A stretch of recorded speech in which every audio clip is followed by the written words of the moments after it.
the most feared American weapon. Not missiles, but psychological collapse.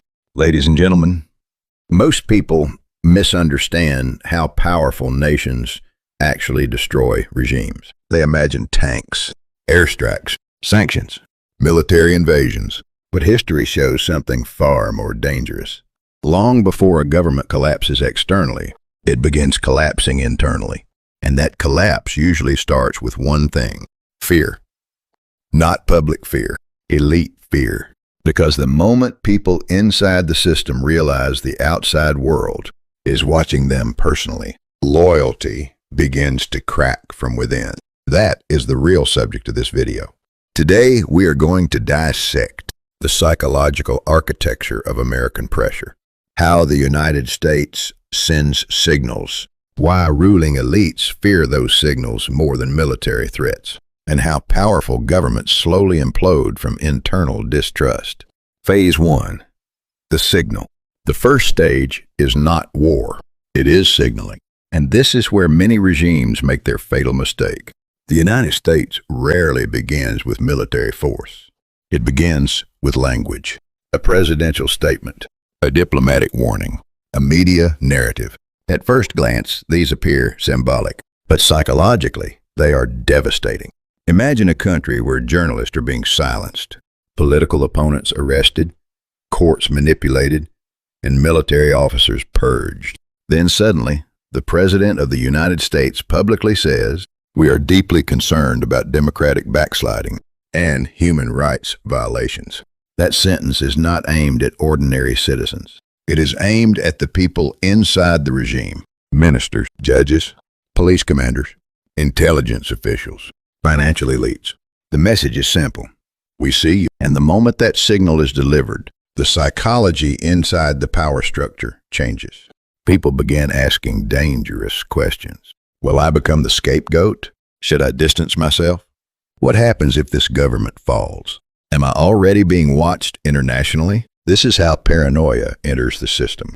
Then comes diplomatic pressure, private warnings through embassies, back-channel communications, quiet threats about future consequences. The language remains polite, but underneath the diplomacy is a terrifying implication. If this continues, escalation will follow. And then comes the most powerful weapon of all: global media framing. International headlines begin changing. Authoritarian drift, democratic erosion, political purges, growing instability inside a U.S. ally.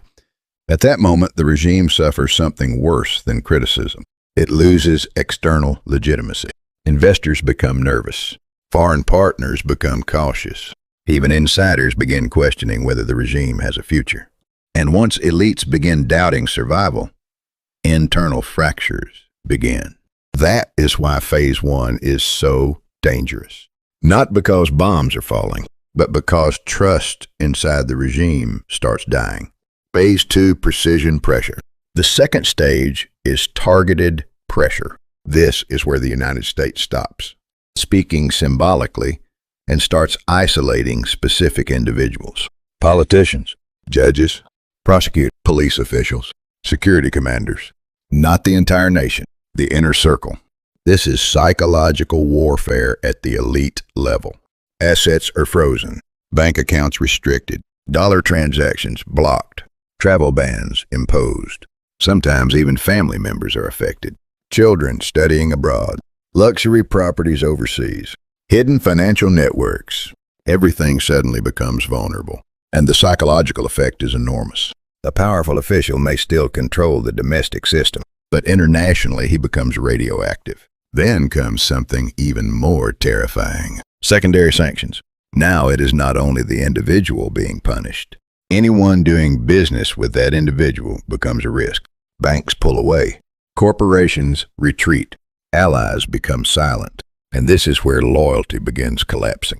Because inside authoritarian systems, loyalty often survives only while survival feels guaranteed. Once survival becomes uncertain, self-preservation replaces ideology. Judges begin hesitating. Police commanders become cautious. Political allies quietly prepare exit strategies. Fear spreads horizontally through the elite class. This is the beginning of structural fragmentation. Phase 3, systemic suffocation. The final stage is structural pressure. This is no longer about warning the regime. It is about breaking the system supporting it. Major banks are cut off. Dollar access disappears. International transfers freeze. Foreign reserves become inaccessible. At this point, the economy itself starts suffocating. Imports collapse. Inflation explodes. Supply chains fail. Public panic rises. But the most dangerous consequence is not economic. It is psychological. Because now the ruling elite realizes something horrifying. The system may not survive. And once powerful people stop believing in the future of the regime, collapse accelerates rapidly. History repeatedly shows this pattern. Most governments do not fall because enemies destroy them from outside. They fall because internal confidence disintegrates first. And this is where many leaders fail catastrophically. They misread the signals. They believe strength means refusing compromise. They mistake denial for control. But power becomes extremely fragile the moment reality is ignored. An ancient Tibetan text once warned, "Truth appears before all men, but those who refuse to recognize it walk willingly toward destruction." International politics works the same way. The signals always come first. The question is whether leaders recognize them before fear consumes their own system from within. In the next video, we will explore how leaders who cannot negotiate often become the architects of their own collapse. If you want to follow this psychological unraveling of power step by step, subscribe, share this video, and stay with us until the end.